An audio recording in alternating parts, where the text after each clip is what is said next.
Ahí sí, casi no grabo. Entonces vamos a hacer el ejercicio 1. Entonces, ¿qué dice el ejercicio 1? Tenemos una tabla, ¿verdad? Se ve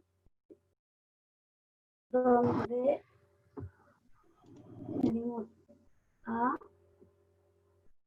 B, C y D. A ver si me veo bien.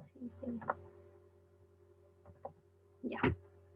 Tenemos la frecuencia absoluta y la frecuencia relativa. ¿Sí? Entonces, tenemos estos datos. Tenemos que la frecuencia absoluta de A es 100 y de B es 300 y que la frecuencia relativa de A es 0,2 y la de C es 0,15. Entonces, vamos a partir dependiendo de lo que podemos. Primero, nosotros sabemos que la frecuencia relativa es la proporción en este caso, las tiendas, creo que, marcas grandes, en comparación al total, ¿verdad?, de datos. Entonces, 0,2 significa que A representa el 20%, ¿sí? Entonces, acá usamos regla de 3. Tenemos que 100 es el 20%, ¿verdad? Entonces, ¿cuánto es el 100%? ¿Ya? Entonces nos queda 100% dividido 20 y eso nos da 500. ¿Ya? Eso significa que el total es 500, o sea, A más B más C más B. ¿Sí? Lo vamos a poner aquí abajo. 500. ¿Sí? El total. Ya. Por otra parte, nosotros podemos calcular, asimismo con la regla de 3, cuánto es el 15% de 500, ¿verdad? Entonces, para saber C y así concluir D, vamos a tener que 500 es el 100%, entonces, ¿cuánto es el 15?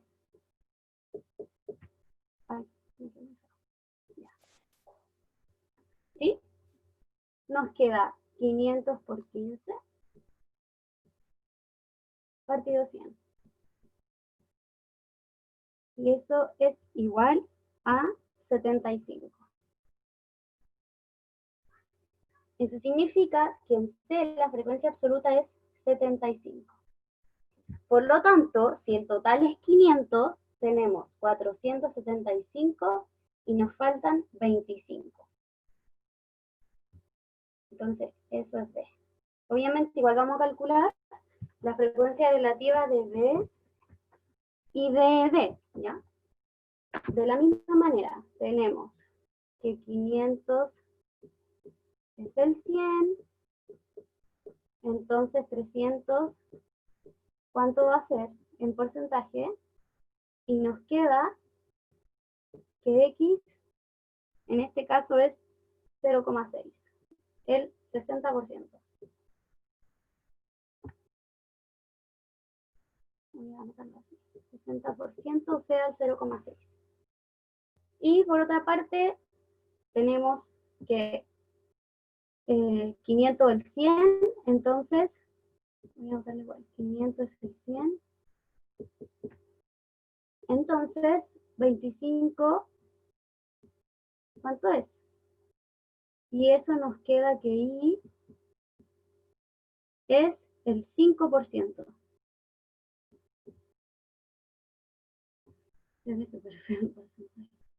O sea, el 0,05. ¿Sí? ¿Alguna duda sobre esto? ¿Cómo llevamos los cálculos?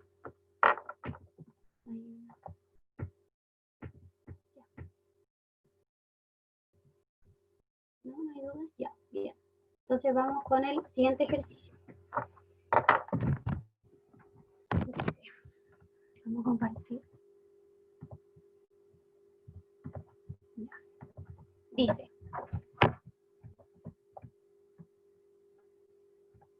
Dos. Este lo vamos a hacer desde aquí mismo del compu. Voy a ponerle más zoom para que se vean bien los números. Ya, dice. En un reciente debate presidencial, uno de los candidatos presentó un gráfico que fue ampliamente cuestionado.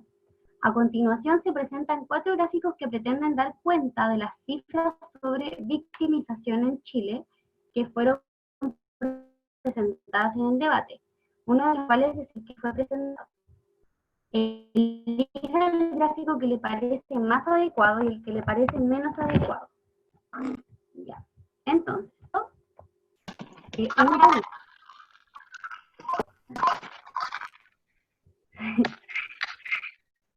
ay, disculpen, acabo de ver el chat. En la 1 la conclusión era que D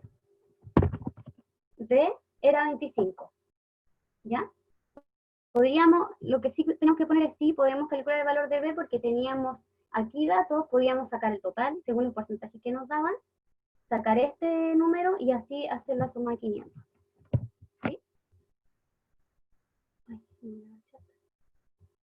Ya. Y sí, el gráfico. Ya, entonces, vamos con el gráfico 1. ¿Qué dice? Tenemos en el eje Y la victimización, en el eje X los años. ¿Está bien? Sí. ¿Por qué? Parte del 0 hasta el 30, entonces, cuando tenemos gráficos de vara es importante que partan desde el 0, porque así vemos el tamaño real y la diferencia entre ellos, ¿ya? Entonces, no tendría por qué estar malo. Las barras son proporcionales al valor, entonces podemos ver la variación entre los años como reflejando el tamaño de la variación, ¿verdad? El B está malo, o sea, de partida es súper distinto a la A y tenemos los mismos datos para hacer gráficos. ¿Por qué está malo? Porque parte de 19. En un gráfico de barra es súper importante porque nosotros vemos que es muy chiquitito el 2013, pero en realidad era del 0 al 19. Entonces, debió haber sido mucho más grande ese tamaño. Entonces, no refleja el tamaño. ¿Sí? El gráfico 2, malo. Por otra parte, el gráfico 3. Si bien vemos que parte del 20 al 80, o no, al 30, del 20 al 30, no parte del 0, pero estos gráficos quieren representar evolución temporal. Lo único que hacemos es poner puntos y unir las líneas y se nos evidencia claramente que hubo una disminución y luego aumentó. En este caso, no es importante que parta del 0. ¿Por qué? Porque no estamos representando tamaños, ¿ya? Entonces este gráfico igual está bueno, ¿sí? Pero si queremos verlo en el sentido de la variación relativa, como con los otros, eso es lo que perdemos al que no sea gráfico de barra, ¿ya? Porque no vemos como el tamaño. Sin embargo, como es de secuencia temporal, está correcto. Que parta del 20 está correcto. Porque vemos que una disminución y después aumento. Es claro la variación que hubo, ¿sí? Y por último, el gráfico 4, este está pésimo. ¿Por qué? Porque cuando nosotros hacemos gráfico de torta, lo que queremos representar es un total de algo, cómo se divide ese total. Aquí no hay total de nada porque son 3 años distintos, ¿sí? ¿Qué es el total? La vida, no sé, no tiene sentido, ¿ya? No se puede hacer gráfico de torta cuando tenemos datos de años distintos, ¿ya? Eso. ¿Alguna duda sobre esto? No. Para continuar. Bueno, igual si les quedan dudas, podemos volver, no hay problema.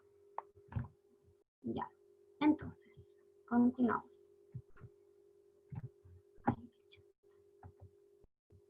Bueno. Ahora, tenemos la pregunta 3.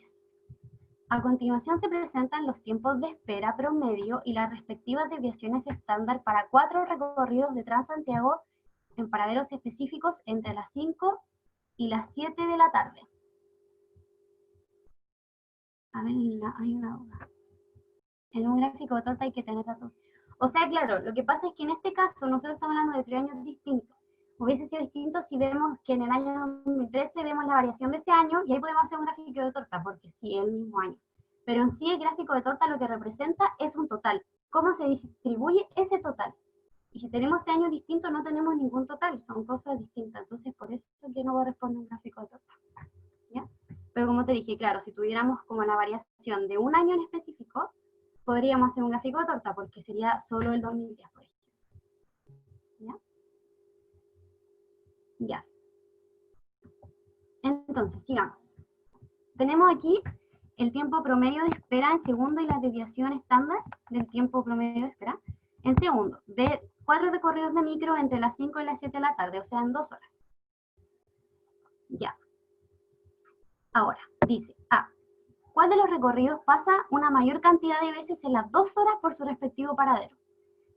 ¿Qué significa que pase más cantidad de veces? Que nosotros vamos a esperar menos, ¿verdad? O sea, sería la micro con tiempo de espera más chico, con tiempo promedio de espera, que sería la 406, ¿verdad? Porque tenemos solamente 200 segundos de tiempo promedio de espera. En las demás, en general, siempre esperamos más. Entonces significa que la 406 pasa más cantidad de veces en las 2 horas. ¿Sí?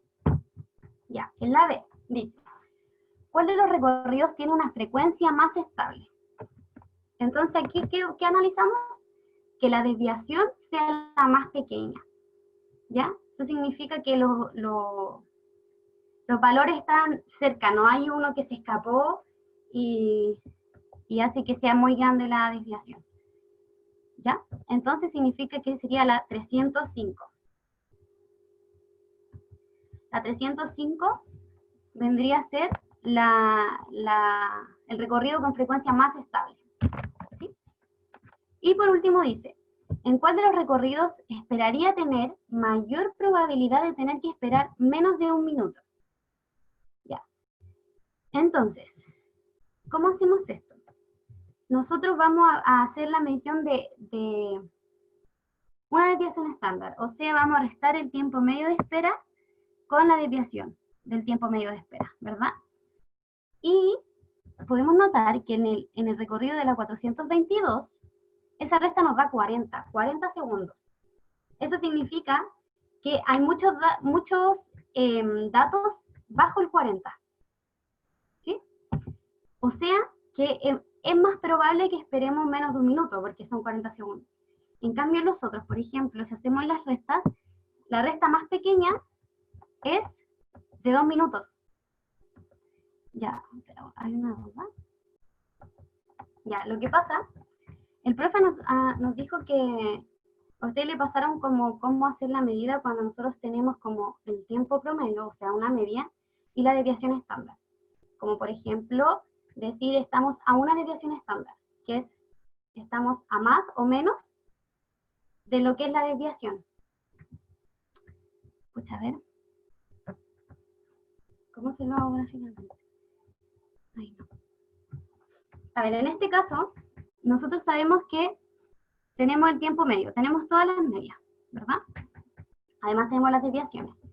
Si nosotros restamos, vemos que vamos a tener una diferencia entre el promedio y la desviación. No sé cómo explicarlo bien. Freddy, ¿me ayudas a explicar bien esto? Porque les voy a leer tal cual lo que dice la solución, ¿ya?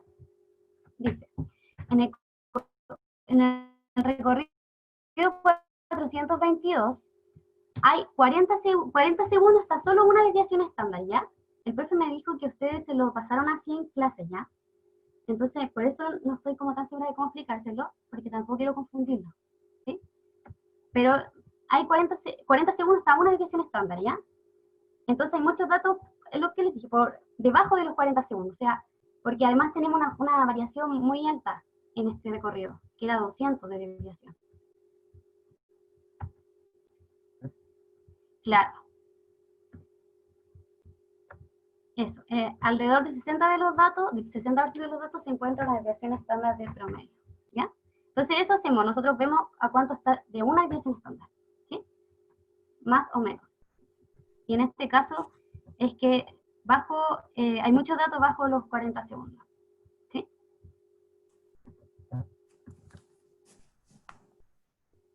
Entonces, eso. Analizándolo de esta manera, vemos que solo en el recorrido 422 hay una... la cantidad de datos va a estar bajo el minuto. En los demás, lo más pequeño es 2 minutos. Entonces es más probable que esperemos más tiempo. ¿Sí? ¿Se entendió ahí? ¿Sí? Con lo que pone Freddy igual. Tampoco quiero confundirlo.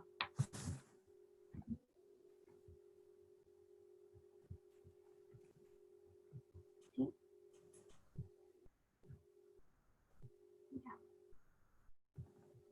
Ya. Qué bien. Entonces continuamos ya.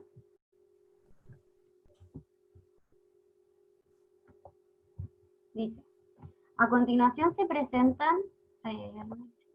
ya, qué bueno.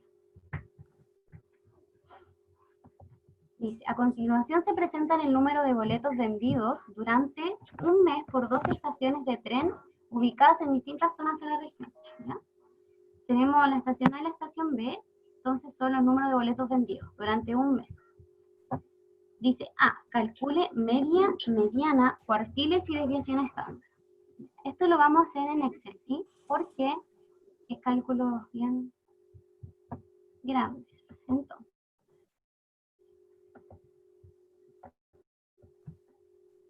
tenemos aquí, ¿ven el Excel?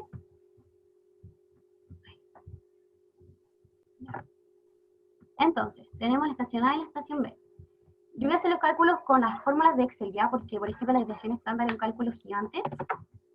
Igual vamos a ir analizando cómo se calcula. Entonces, la media, nosotros sabemos que es la suma de todos los datos dividido el total. En Excel esto me lo hace solo, ¿sí? Entonces, todo el conjunto de datos y nos queda que 32,3 es la media de A. Y hacemos lo mismo con B y nos da eso, ¿sí? Entonces, la media es parecida, ¿sí? Ahora, vamos con la desviación estándar.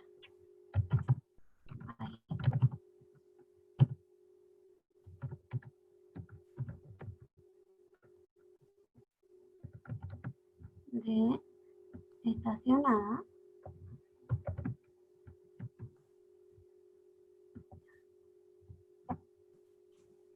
aquí el borde.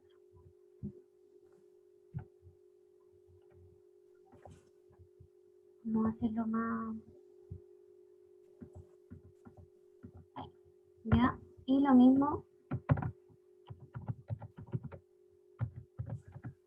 para estación B. Bueno, la desviación estándar nosotros sabemos que es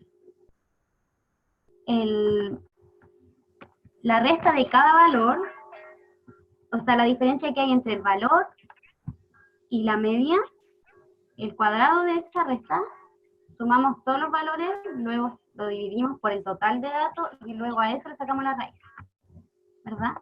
Es súper largo el cálculo. Ya, y esto nos queda...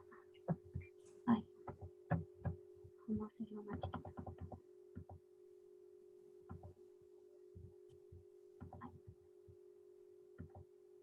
Ya.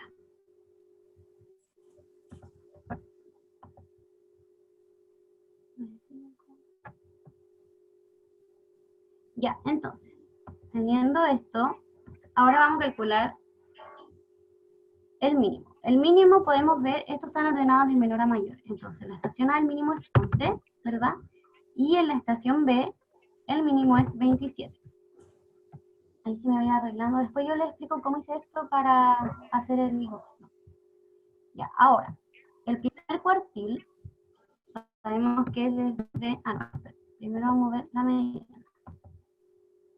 La mediana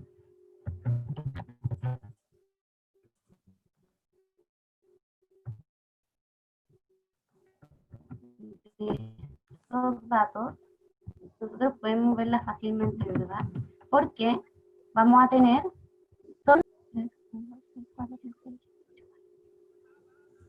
29. Ya, son 29 datos. Entonces, tenemos que la mitad es 30. Y como más o menos los datos están de la misma manera, abajo en el mismo cuadradito va a ser la mediana. ¿Eh?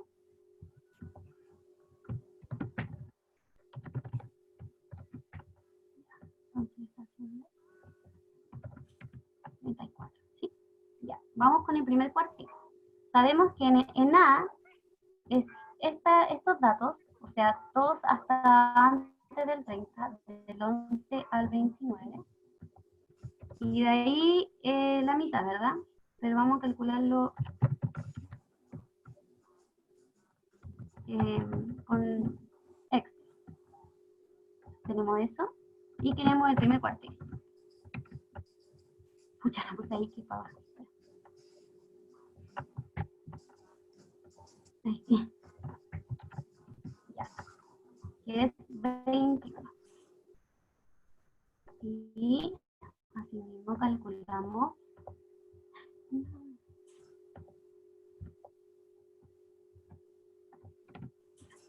Así mismo calculamos. Cuartil de B. ¿Verdad? Tenemos el 1. Que nos da 31,5.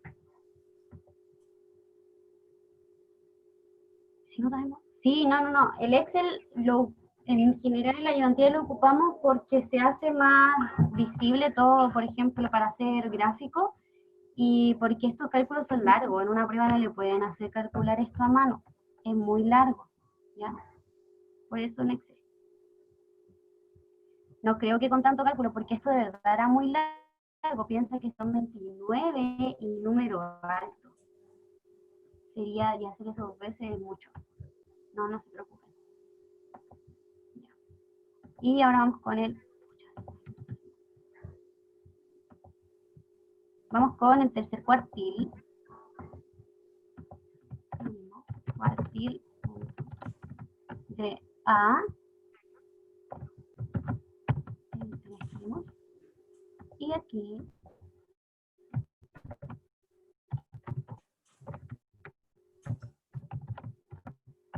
debe.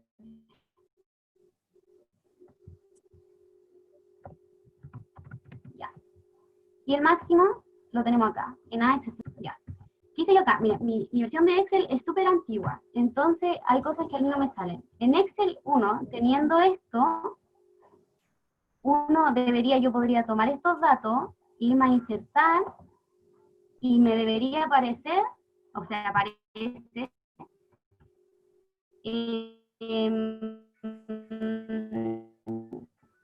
gráfico de cajas, ¿ya? Gráfico de cajas, así que no se preocupen. Esto que yo hice fue dado, pero lo tenía que hacer porque no me aparece gráfico de cajas, ¿ya? Pero básicamente aquí tenemos el mínimo, ¿verdad? Que es 11, ¿sí? Aquí, acá va a estar el primer cuartil, aquí abajito, eso es de A, que sería 21. Estamos viendo que está bien, ¿verdad? Porque acá está el 10, está un poquito más arriba, 11, perfecto, el mínimo. Aquí está un poquito más arriba, donde parte esta cajita, que vendría a ser el primer cuartil, que es 21. Acá al medio, en la separación de los colores, tenemos la mediana, que es 30, y como podemos ver está justo en la línea de 30, o sea, está bien. Luego acá, donde termina el color morado, tenemos el tercer cuartil, que es 41,5, ¿sí?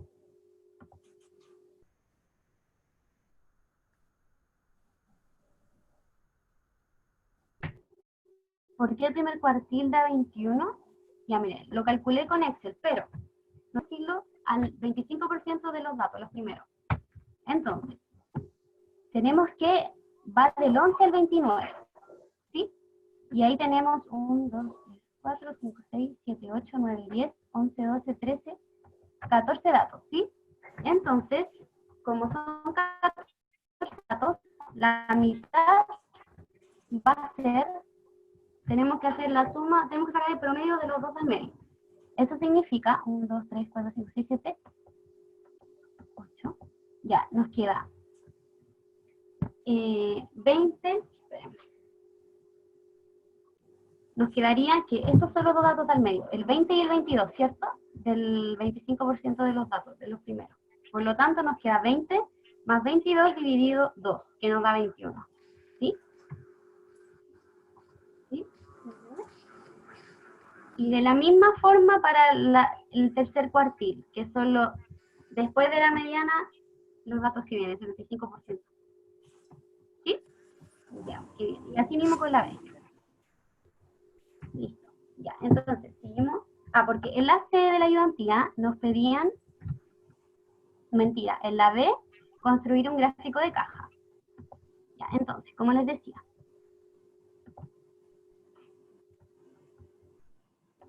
A ver. Parece que hay un micrófono prendido.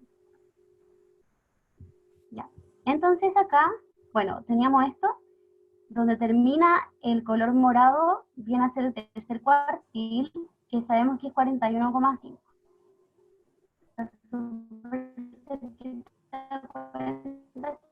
Está correcto. Y acá tenemos el máximo, que es 68. Parte tenemos el de la estación B, en esta rayita de acá abajo, tenemos el valor mínimo, que es 27, donde parte el color verde acá, tenemos el primer cuartil, que es 31,5, en la separación de los colores tenemos la mediana, que es 34, ¿sí? Donde termina el color morado, el tercer cuartil, 7, y acá donde termina esta línea, es el máximo, que es 38. Apenas se ve porque es muy poquita la diferencia entre el tercer cuartil y el máximo. ¿Sí? Yo tuve que hacer esto como con gráfico de barras, darle vueltas, hacer el ancho de cada cajita, pero porque no, mi Excel no está actualizado. ¿Ya? Pero eso. ¿Se entiende? Entonces les voy a mostrar el gráfico cómo queda.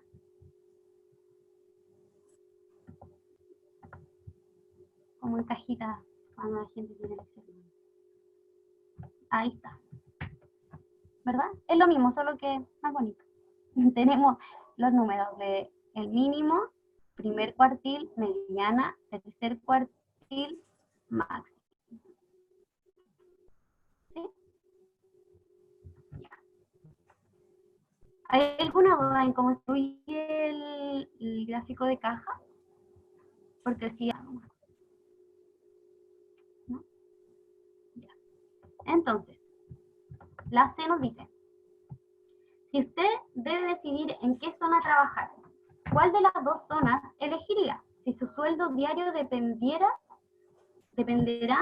del número de boletos vendidos en la estación. Entonces, nosotros vemos que las medias son prácticamente parecidas. O sea, uno diría en promedio se venden 32, en el otro 33 boletos, igual ganaría harto, pero las desviaciones son súper distintas. O sea, en A, si vemos el gráfico, tenemos que hay mucha variación. Miren, la cajita entre primer y tercer cuartil hay harta. Y además se nos escapa un máximo muy alto y un mínimo súper distinto. En cambio, en B es todo súper simétrico. Como que está todo ahí. Están todos los datos concentrados como en casi los mismos intervalos. Entonces, si bien tiene un promedio, tiene A un promedio un poquito más alto, o sea, B, pero B tiene promedio más alto. Igual está bien. Miren eso que dije al final. Entonces, ¿dónde escogería uno? En B, ¿verdad? Porque B es más estable, o sea, uno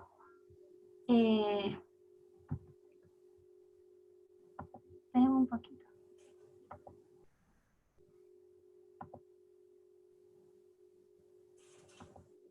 Y ahí que se escuchaba, lo silencié a todos. Ya. Ahora, entonces, si tenemos que escoger dónde trabajar, sabiendo que depende de cuántos boletos se venden, entonces uno escoge B, porque uno está seguro que no se va a escapar mucho del promedio, ¿sí? Hay poca variación, entonces uno puede asegurar con más certeza que va a tener, se van a vender entre esos boletos, ¿verdad? En cambio, nada, uno tiene la incertidumbre de que un día puede venderse muy pocos y al otro muchos, ¿ya? Y uno, si va a escoger un trabajo, necesita la seguridad, y por eso escogeríamos B, viendo el gráfico, porque si es por el promedio, uno le da lo mismo, pero por eso uno tiene que analizar más allá del promedio, porque el promedio considera el dato, aunque sea muy alto y distinto a todo, igual lo considera, ¿ya? Así que eso, por eso uno escoge B. ¿Se entendió? ¿Sí? ¿No?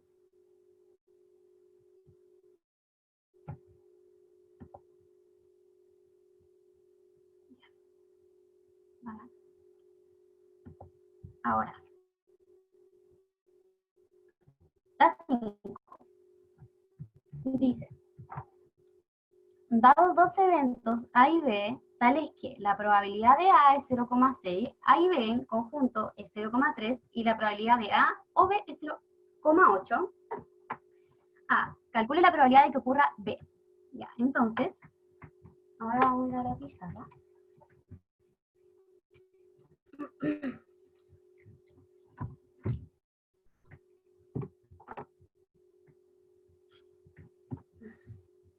A ver, parece que entonces conviene tomar algo más estable y ya no. Claro, o sea, cuando uno ve el gráfico de caja, uno sabe más o menos la variación y sí, pues si uno, en este caso, nosotros dependíamos de la cantidad de boletos que se vendiera, entonces nos convenía quedarnos en B porque era estable. Sabíamos que en general se iba a vender el A, había a veces que se vendía 68, pero era pocas veces, ¿verdad? No era la mayoría de las veces. También mejor quedarse en lo que sabemos que va a estar ahí, va a moverse ahí. No, no va a ser ni muy poco ni mucho. Entonces uno se asegura por ese lado. Claudia, ¿no se escucha? ¿Sí? ¿Sí? Clau, entonces cuando hacen ese tipo de preguntas generalmente se elige la que tiene la desviación más baja, Claro. lo cual O nos sea, conviene. tipo, en este caso, sí, sí, porque sabemos que nos vamos a mantener en ese. Nosotros vemos la caja y decimos ya, ahí está la mayoría de los datos. Y es súper poca la variación, entonces tenemos certeza de que vamos a estar entre 27 y 38 casi, como siempre. Cambio en el otro, pucha, podemos a veces tener 11 y después 68. Entonces, claro, uno escoge cuando necesita, sí, en este caso que es como que dependemos de los boletos y queremos trabajar y que nuestro sueldo va a depender de eso, sí, pues nos quedamos lo más estable. Siempre lo más estable.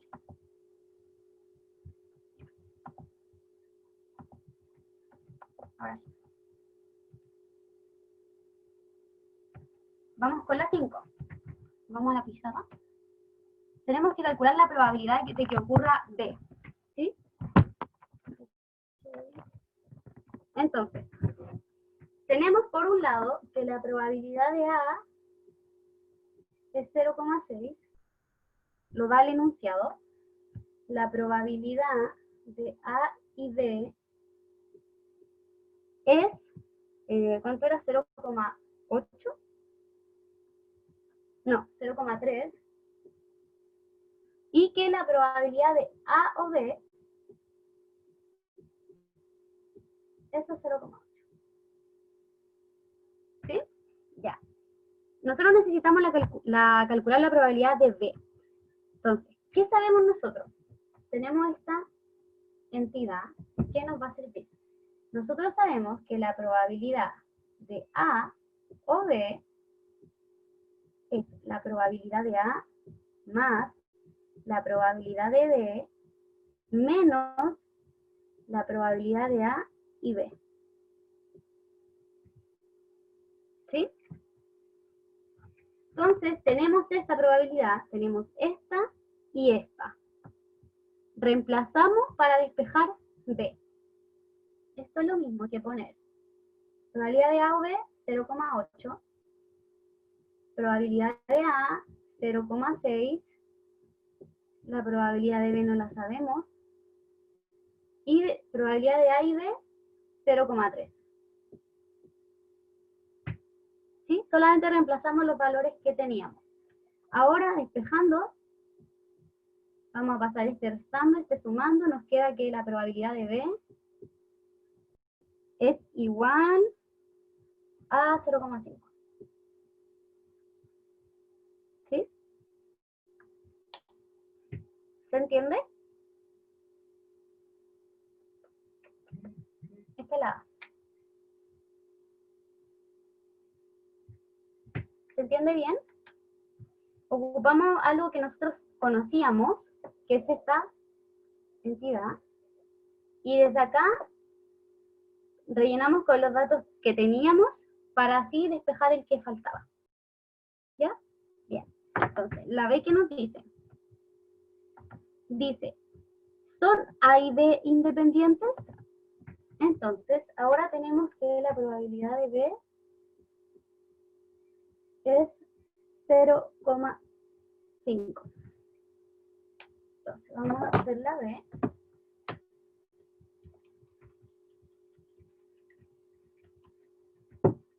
¿Qué nos dice la B? Si son independientes. ¿Son independientes? ¿Cómo vemos si algo son independientes? Nosotros sabemos que si lo son, implica que la probabilidad de A por la probabilidad de B es igual a la probabilidad de A y B. ¿Sí? Si son independientes ocurre esto. ¿Ya? Entonces, voy a borrar esto porque no van a ver si escribo más abajo. Tenemos que probabilidad de A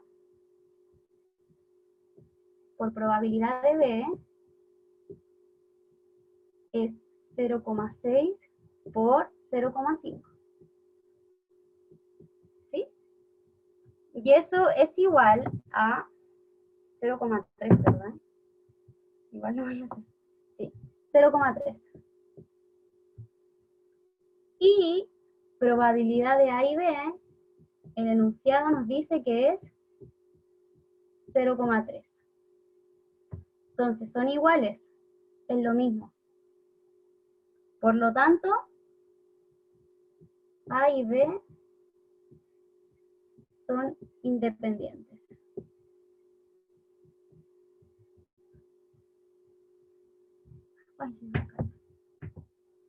Por lo tanto, A y B son independientes. ¿Sí? ¿Bien? ¿Bien, bien, bien? Bacán. Entonces continuemos con la siguiente pregunta.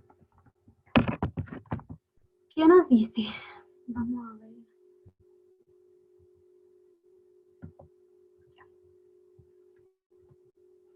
¿Qué nos dice la 6?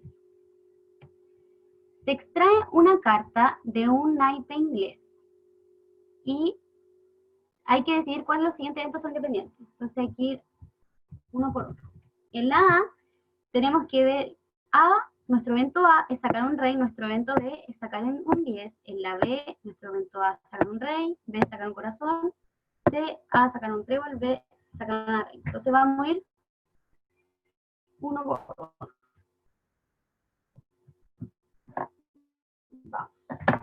Voy a anotar aquí en la al tiro me pongo a mostrar la pizarra. A es sacar un rey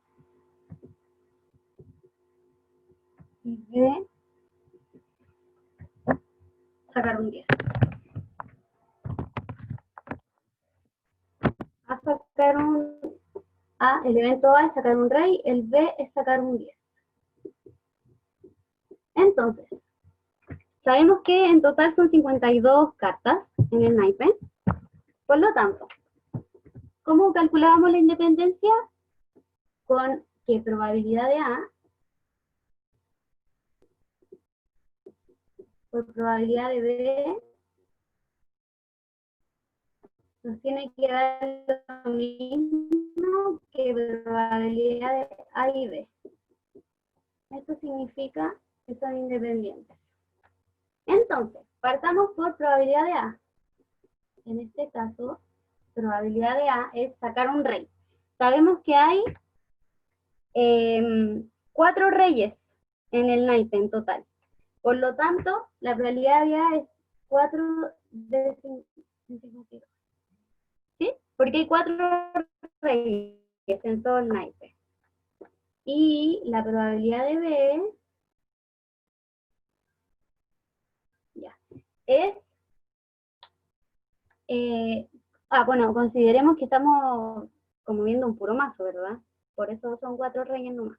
Y la probabilidad de B es sacar un 10. Y sabemos que hay un 10 por pinta.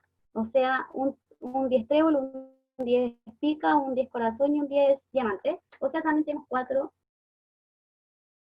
de 52 del total. ¿Sí? Y por otra parte, la probabilidad de A y B es la probabilidad de sacar un rey y un 10 al mismo tiempo. Y eso es 0, ¿verdad? Porque los reyes no, el 10 no alcanza a ser rey.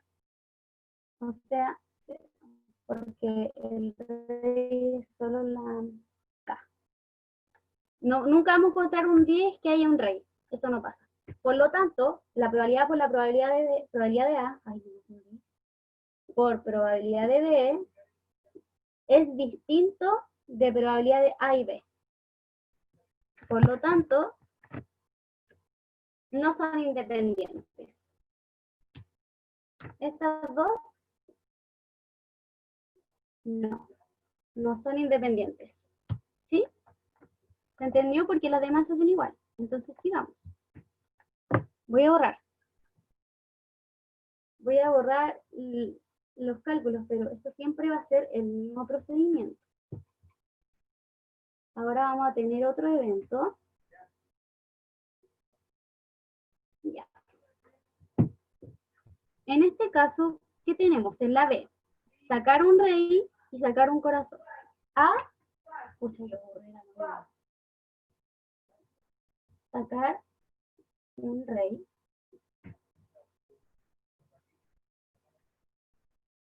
y sacar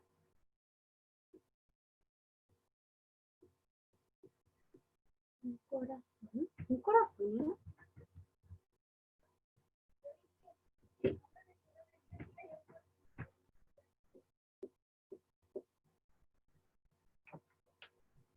Hay una más. O sea, ya, y entiendo tu pregunta. Tú estás viendo como cuando uno saca y dice que no repone. Claro, pero aquí no estamos viendo eso, simplemente estamos viendo cuánto equivale en el total, ¿ya? No estamos haciendo, como digamos, no estamos sacando datos, simplemente estamos viendo la probabilidad de ese evento en el total, ¿sí? Como analizando cuánto equivale en el total, cuál es su porcentaje. No estamos sacando, como cuando uno dice si saco una bola blanca y después una negra, no. Ya en este caso solamente estamos viendo a cuánto equivale este evento en el total, a cuánto representa. ¿Ya?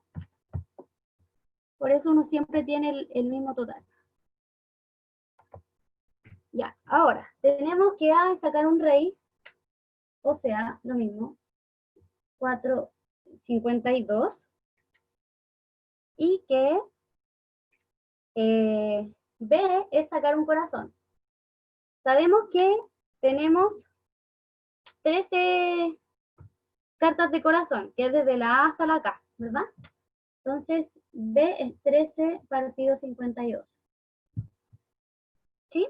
Y la probabilidad de sacar un rey corazón es 1 en 52. Hay un puro rey de corazón. ¿Sí? Entonces, probabilidad de A, 4 partido 52. Probabilidad de B, 13 partido 52. Es igual a, bueno, si calculamos, es igual a 1 partido 52. ¿Sí? Y esto es lo mismo que probabilidad de A y B. ¿Sí? Ahí hay un por. Por lo tanto, estos dos eventos sí son independientes. Porque la probabilidad de A por la probabilidad de B es igual a la probabilidad de A y B. ¿Sí? Ahora vamos con el último, que nos dice sacar un trébol y sacar una reina.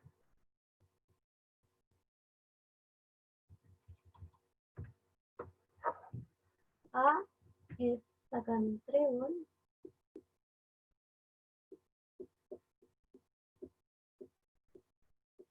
y B es sacar una reina.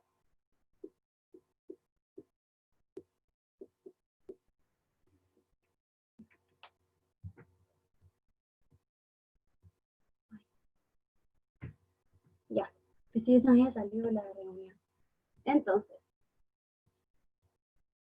vamos con el mismo procedimiento. Ya.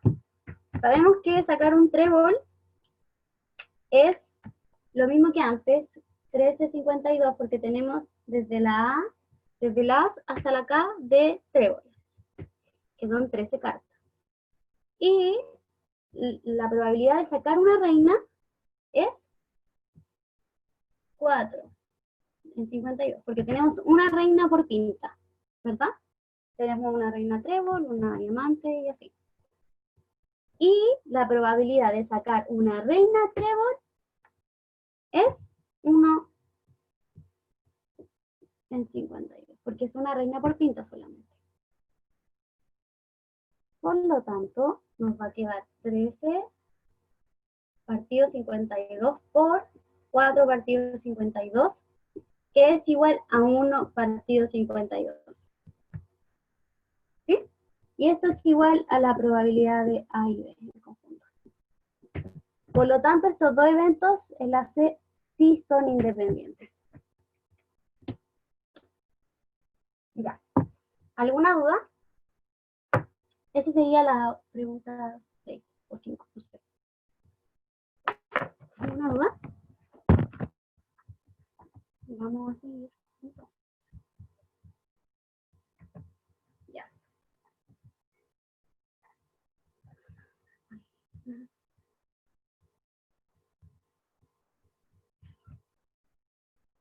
Ay, no puedo abrir el chat.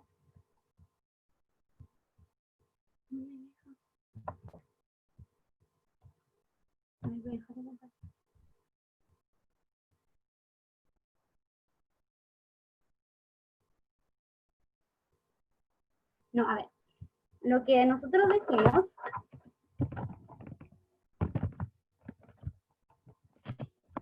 no es que si se topen sean independientes. Lo que nosotros concluimos es que si la probabilidad de A y B va a ser igual a multiplicar la probabilidad de A por la probabilidad de B, significa que probabilidad de A va a seguir siendo probabilidad de A igual, aunque no ocurra, aunque ocurra o no B, ¿ya? Eso es lo que decimos. Si esto ocurre, significa que A va a seguir siendo A sin B y B va a seguir siendo B sin A. ¿Sí? Y por eso son independientes. ¿Sí? Aunque podamos encontrar un caso donde ocurran los dos, de por sí van a ser independientes. ¿Ya? No, sacar un trébol no va a depender de sacar una reina. Y así al revés. ¿Sí? Eso es. No, no hay que como ver esta parte porque en general casi siempre pueden pasar ambas. Te vamos a tener un caso y todo. Pero si llegamos a esto, significa que van a seguir siendo probabilidad de A y probabilidad de B por su cuenta. Y entonces esto va a ser lo mismo y es independiente. ¿Sí? Ya. Entonces, digamos, ya. La 7 dice, solo uno de 1000 adultos, ay, solo uno de 1000 adultos tiene una rara enfermedad para la cual se ha desarrollado una prueba diagnóstica. la prueba funciona de tal modo que cuando un individuo está enfermo, da positivo 99% de las veces, ¿sí? Y cuando un individuo está sano, la prueba da positivo el 2% de las veces. O sea que tiene mucha efectividad la prueba, ¿verdad? Porque da positivo y cuando da positivo y el individuo está enfermo, esto pasa 99% de las veces. O sea que hace una buena prueba. Y después dice, si se selecciona un individuo al azar y se le hace la prueba y da positivo, ¿cuál es la probabilidad de que realmente esté enfermo? Ya. Entonces, siempre uno cuando lee un ejercicio, lo primero que tiene que anotar es todos los datos que nos entrega el enunciado, porque siempre van a servir, ¿sí? Entonces, ¿qué tenemos? Dejar de compartir. Partamos entonces haciendo eso. ¿Qué datos nos da el enunciado? Tenemos que la probabilidad de estar enfermo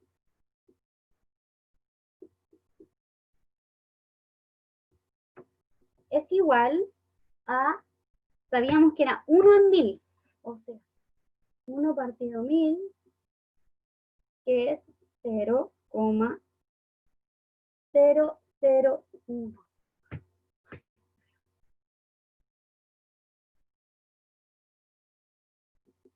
0,001.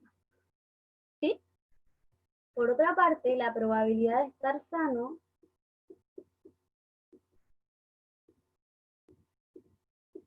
era lo que falta para llegar al 1000, ¿verdad? 999 partido 1000. Ay, perdón la letra ya. Y esto es 0,999. ¿Sí? ¿Qué nos dice también el enunciado? Que cuando una persona está enferma, la probabilidad de que la prueba dé positiva es del 99%. O sea, que dé positivo, dado que está enfermo,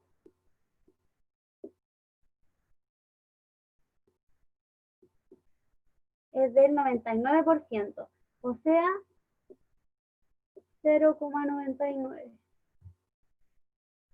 Y por otra parte nos dicen que la probabilidad de que dé positivo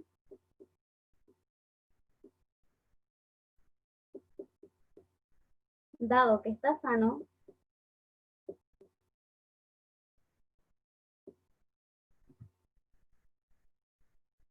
es 0,02, era de un 2% nomás, ¿verdad? Entonces, esa es la información que nos entrega el enunciado, ¿sí? Entonces, voy a tener que borrar eso sí porque no me alcanza todo. ¿Qué nos dice la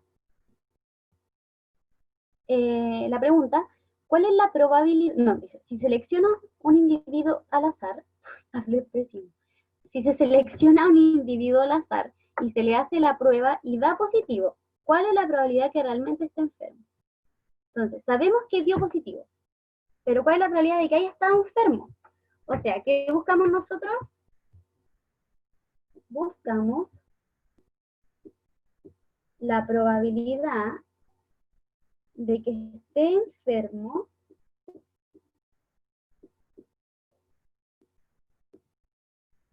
dado que dio positivo. ¿Verdad? Eso es lo que buscamos. Nosotros sabemos que dio positivo. Queremos saber cuál es la realidad de que haya estado enfermo realmente. Eso buscamos. Entonces, voy a borrar porque no me alcanzaría. Igual vamos a ir anotando cada rato estas probabilidades. Ahora, voy a anotar estar enfermo como EE, ya es que si no voy a perder mucho tiempo. Estar enfermo es EE, dio positivo DP y estar sano ES. Voy a poner las iniciales. Entonces, queremos la probabilidad de estar enfermo dado que dio positivo. ¿Sí? Entonces, sabemos que esto, por probabilidad condicional, es la probabilidad de la conjunta, o sea, de esto y esto, partido la condición, ¿verdad? O sea, nos va a quedar probabilidad de estar enfermo y dar positivo partido la probabilidad de dar positivo.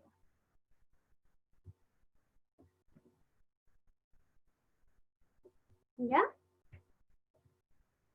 Por otra parte, nosotros tenemos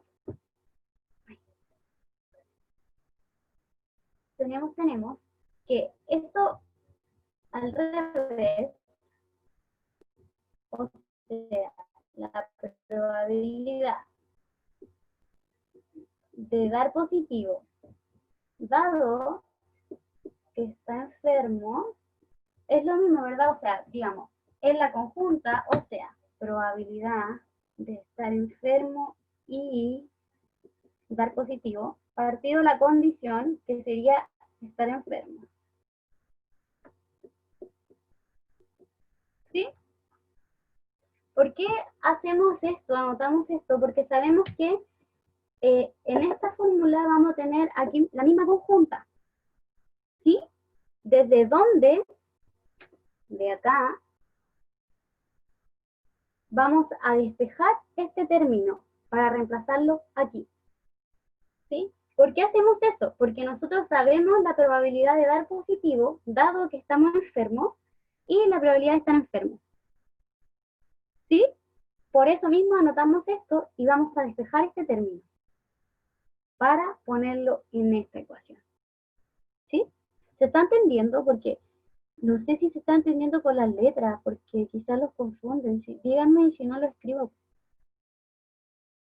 ¿No? ¿Se va entendiendo bien? Sí, no. Ya, bueno. Ya, bacán. Entonces, voy a ver aquí porque me quedo. Entonces, significa de esta ecuación, que le vamos a llamar la ecuación 1, de 1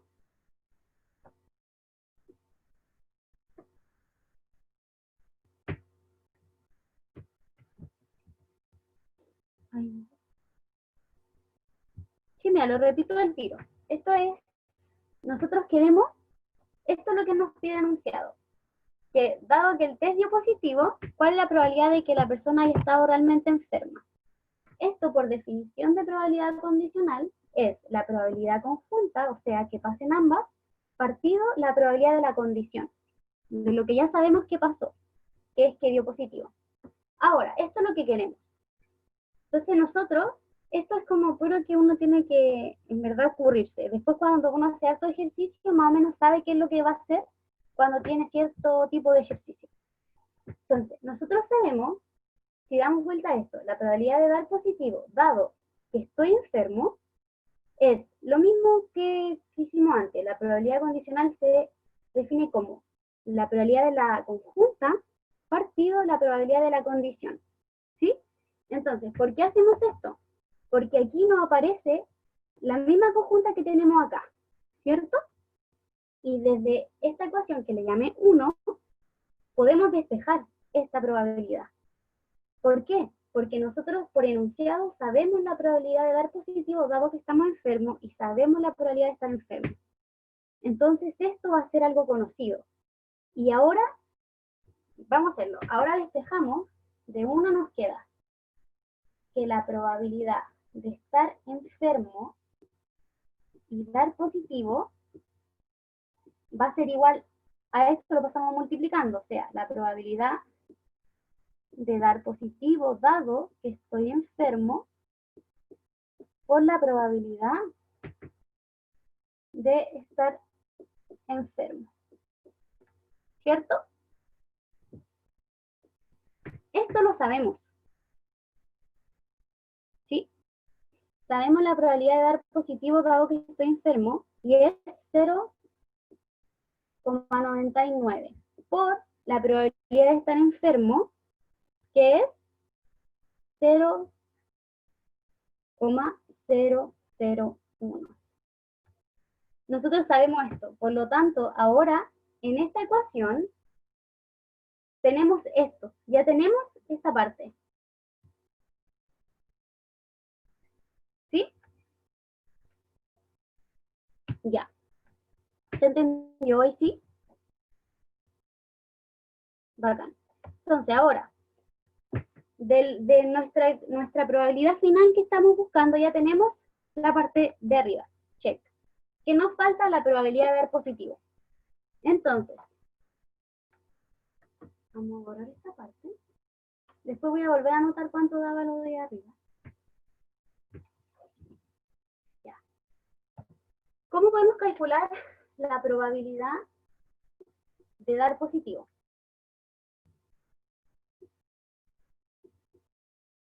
Sabemos por enunciado la probabilidad de dar positivo dado que estoy enfermo y la probabilidad de dar positivo dado que estoy sano. Entonces, tenemos las dos condiciones. Tenemos la probabilidad cuando ocurren cualquiera de las dos.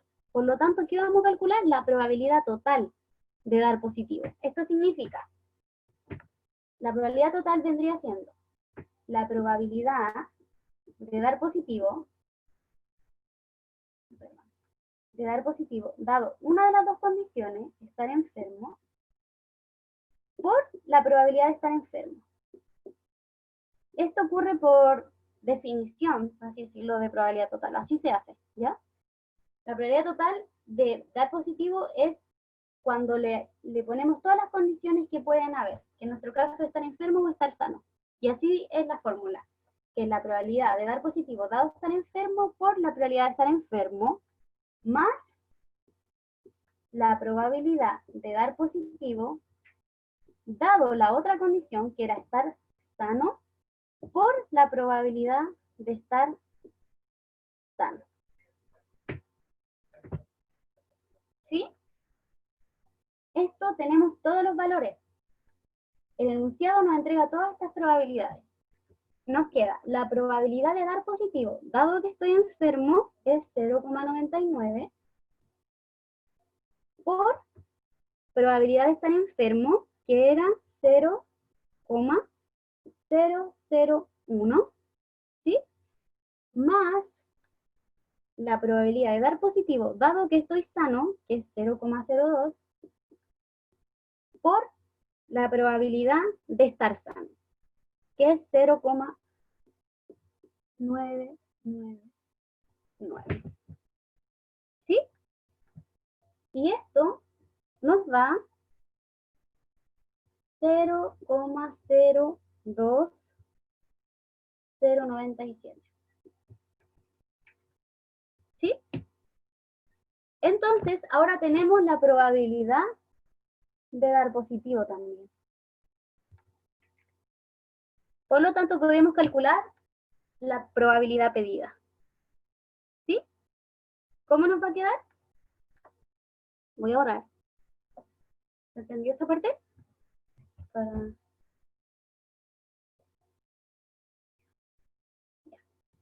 Entonces vamos a borrar. Y ahora ya tenemos todo lo necesario para calcular nuestra probabilidad pedida. Por lo tanto, la probabilidad de estar enfermo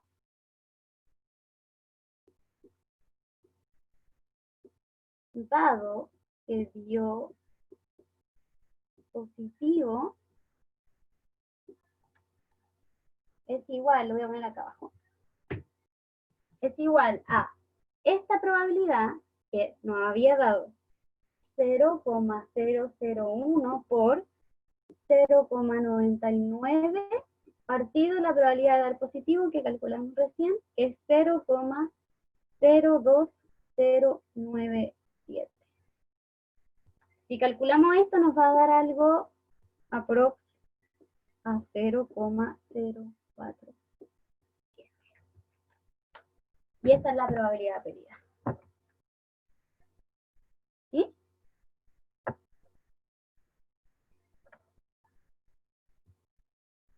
¿Alguna duda?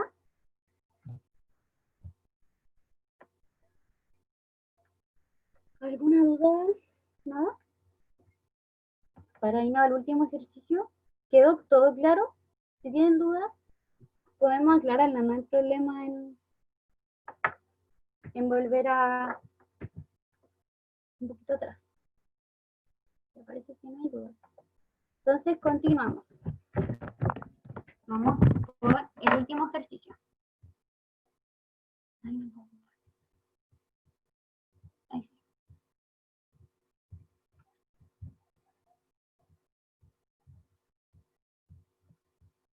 A ver, no me deja. Ah, ya. La probabilidad de dar positivo era, llevábamos el cálculo que era 0,02097. ¿Cómo lo calculamos? Con probabilidad total.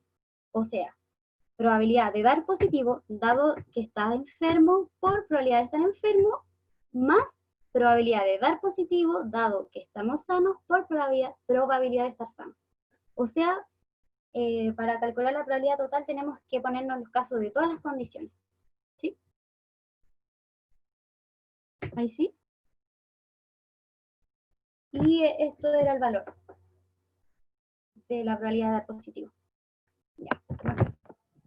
Entonces vamos con el último. Me veo tan blanca porque me lleva todo el sol en la cara. Ya. 8. Dice, un comerciante recibe mensualmente artículos de 2 empresas distribuidoras A y B, de acuerdo con la siguiente tabla. O sea, de la empresa A, del total le llegan 20 defectuosos y 130 no defectuosos, y de la empresa B le llegan 10 defectuosos y 110 no defectuosos. Si elegimos un artículo al azar, calcule. Entonces, voy a borrar aquí mientras.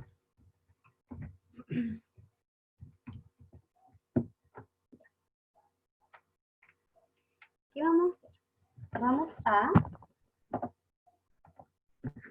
primero que todo, recuerden, siempre que tenemos un ejercicio, cualquiera sea el tipo de ejercicio, lo primero que hacemos es anotar los datos que nos da el enunciado. Entonces, ¿qué tenemos en este caso?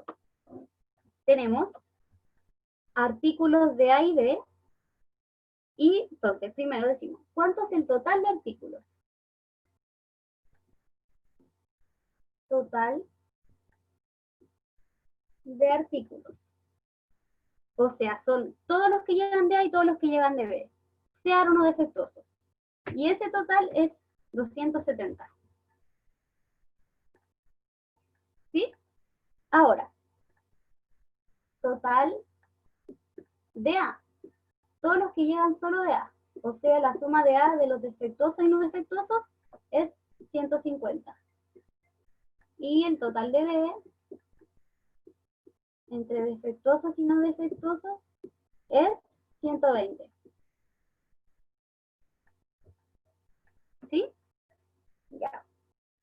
También nos sirve anotar cuál es el total de defectuosos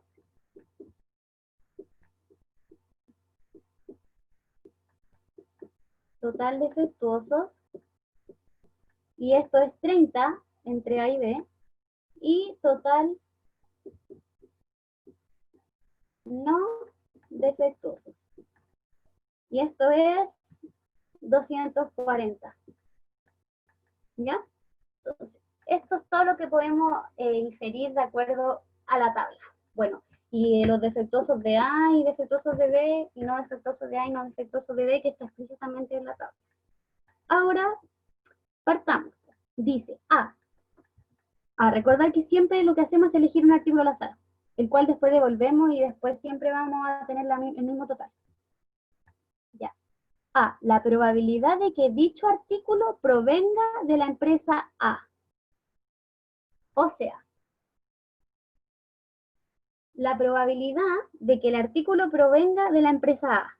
Sabemos que, ¿cuántos son los A? Todos los de A son 150. Y el total de artículos, 270. Sí, es simplemente eso. Escogemos un artículo al azar, ¿y cuál es la probabilidad de que venga de A? El total de los que son de A partido del total de todos los artículos. ¿Sí? Como probabilidad simple. La B. La B dice, si no se me va a parar.